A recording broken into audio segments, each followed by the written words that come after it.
بسم الله والحمد لله والصلاة والسلام على رسول الله. اللهم لا سهل إلا ما جعلته سهلا وأنت تجعل الحسن إذا شئت سهلا.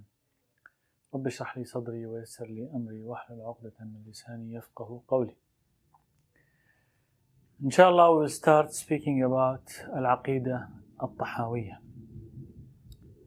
First of all, as an introduction about Aqidah.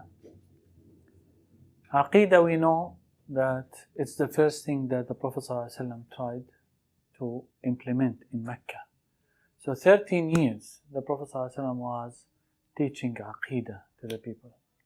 Before going to Medina and then teaching them halal and haram, fiqh and the other things. So the Prophet ﷺ taught us what to be taught first. To be taught first is Aqidah. Why? Because Aqidah identifies the core of the belief of the person. The word Aqidah is coming from the word Uqda. Uqda means knot. You know the knot? Aqidah is called Aqidah because it's like the knot. What is the knot looking like? It's firm. Something that cannot be undone. That's it, firm. You locked it and it's not going to change. That's why our Aqidah is firm, is strong. And this is why it is called Aqidah. Why Al-Aqidah Al-Tahawiyya?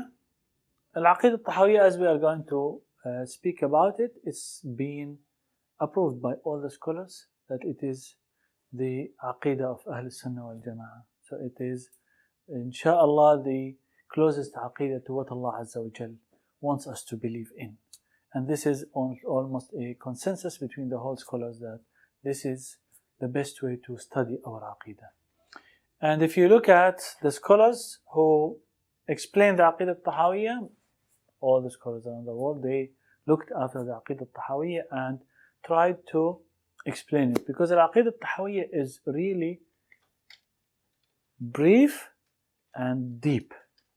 So you will find lots of explanations to these. So as you are going to see now, it's just short statements but have deep meanings behind it. So we are going to go into these statements and dig, inshallah, deep into the meanings of each of these statements. We will start, inshallah, by saying that the religion of Islam is characterized and distinguished from all other religions by its many ordinances, rules, and systems of life.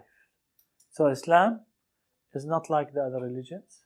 You find the other religions, for example, Christianity will focus mostly on the manners. That's why you'll find the Christians nice, behaving well, but there are no rules. If you look at Judaism, Judaism focuses more on rules. You will find them disciplined, do's, don'ts, but no soft skills, no manners, no other things. Whereas Islam focuses on everything. All the matters of life, from rules and regulations to manners, to soft skills, and so on. The concept that comes in front of these is the Islamic Aqidah. People translate it into creed. That's fine. It's better to transfer it as the word Aqidah. The companions and the followers put lots of emphasis on the concept practically and theoretically. Lots of people, they focus on studying Aqidah as theory. But what is the practice of Aqidah in our life? Most of those who study Aqidah theoretically, they study it as a dry subject. It becomes really dry. But when you take it in our daily life, it will become beautiful. It will become full of spirit. It will become really soft and really influential in our life. Among the valuable books on this subject is the Creed of Al-Tahawiyya, Al-Aqidah Al-Tahawiyya, for Imam Abu Ja'far Ahmad ibn Muhammad Al-Azdi Al-Tahawi, who lived between 239 and 321 after Hijrah. So Al-Aqidah Al-Tahawiyya that we are going to explain now has been preserved since 321 after Hijrah, after the migration of the Prophet ﷺ. So how long has it been? 1100 years? Something like 1100 and something years. So over 1100 years, that book was written. And then all of the scholars started writing books to explain Al-Aqidah Al-Tahawiyah. He was a scholar in Hadith and Fiqh.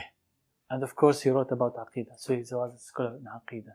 So he was a scholar actually in almost all the aspects of Sharia. He was a scholar of Hanafi madhab.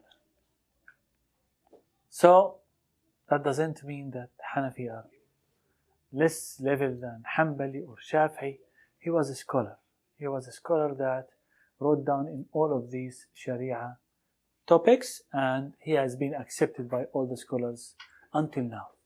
He lived at the time of Imams Shafi'i, Bukhari, Muslim, Tirmidhi, Abu Dawood, and An-Nisa'i. So he lived at their time. It is a small, precise, accurate text that includes the fundamental principles of Aqidah, of belief. A scholar explained it. His name is Ali ibn Abi al-Izz al-Dimashqi. He explained it. He was living between 645 to 792. We have some explanations, for example, recent explanations from Ibn Baz as well. This is being used as well in this presentation. I used Ibn Abi al-Izz al-Dimashqi explanation as well for that, and I used two more explanations. Actually, for example, we have Dr. Muhammad Ratib al-Abilsi did some explanation of part of it, not all of it, and other scholars as well. So I used in this 4 resources of explanation to prepare that Aqidah.